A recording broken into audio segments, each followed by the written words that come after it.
Is there a difference between a god and a devil?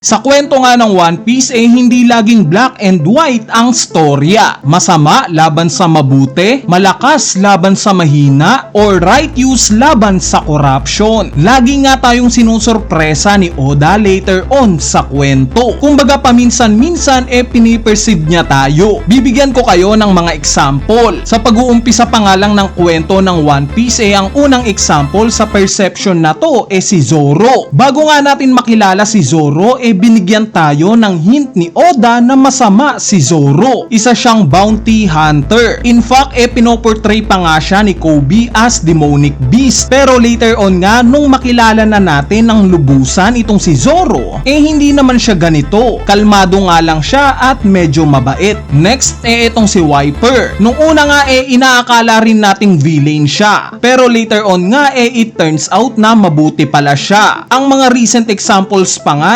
syempre itong si Loki. Inintroduce nga siya na nakakatakot. Pinagmukha nga siyang villain sa mga early chapters netong Elbaf arc. Siya ang pumatay sa tatay niya. Pero nung makilala na natin siya, hindi naman pala siya gaanong masama. May rason pala ang lahat ng mga ginagawa niya. At lastly, itong si Rox D. Sebek. Simula nga nang ipinakilala siya na siya daw ang kinalaban nila Roger at Garp sa God Valley incident during chapter 957. Ilang chapters nga nating iniisip na napakasama niya. Siya ang ultimate villain during old era. Pero nung ma-reveal na nga itong nangyari sa God Valley incident, it turns out na hindi naman pala siya masama gaya ng iniisip ng marami. Na misunderstood lang natin siya. So ano bang common denominator ng mga nabanggit kong karakter? Lahat nga sila ginawang deception tool ni Oda. Lahat sila inaakala nating masasama sa una. Pero later on mabubuti naman pala. Kaya naman sa video nga na to mas iintindihin natin itong karakter ni Imu. May chance bang mabuti talaga siya o straight up na masama siya?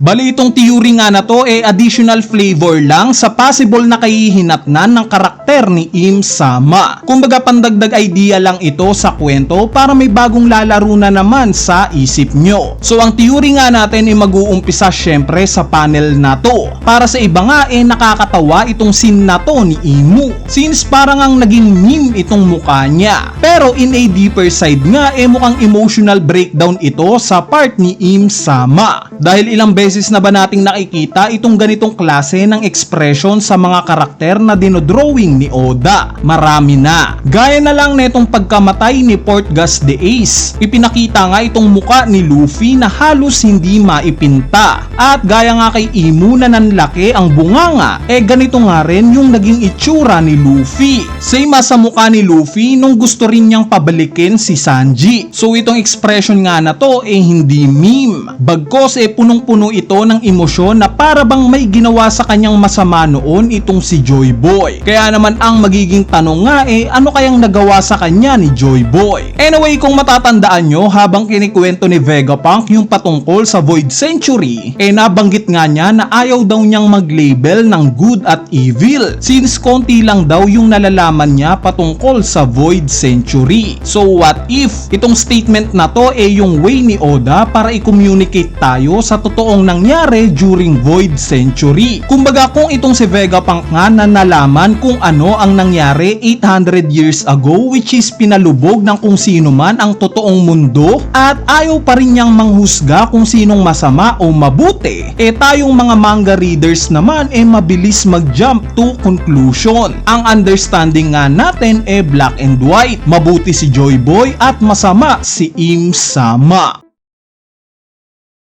Ang sisti nga magkaibigan sila Imu at Joy Boy noon. Parehas nilang hangad na maging malaya ang mundo. Walang batas at kumukontrol sa mga tao. Kumbaga similar sa kung ano rin yung gustong ma-achieve ni Luffy. Pero napansin nga ni Imu na the more na nagiging malaya or free ang mga tao, the more na nagkakaroon ng kaguluhan. Maraming nagte-take advantage sa mga mahihina. At dito na nga sila nagkaroon ng division ni Joy Boy. naging magkaiba ang pananaw nila. Nakita nga natin sa latest chapter yung paggamit ni Imu ng Nemesis. Kung mapapansin nyo, very similar nga ito sa espadang Yoru. So what if intentional na ginawa ito ni Oda para maalala natin si Mihawk? Specifically, itong nabanggit niya patungkol kay Luffy na ang greatest ability daw neto yung kaya niyang i-turn itong mga nasa paligid niya into allies. Possible ngang may ganitong kakayanan si Joy Boy. Nagiging kaalyansa niya yung mga taong nasa paligid niya. Itong may mga D sa pangalan ang tanda na kaalyansa nila si Joy Boy during Void Century. Itong mga Nefertari family, Monkey family at iba pa. Ito nga yung ikinaselos ni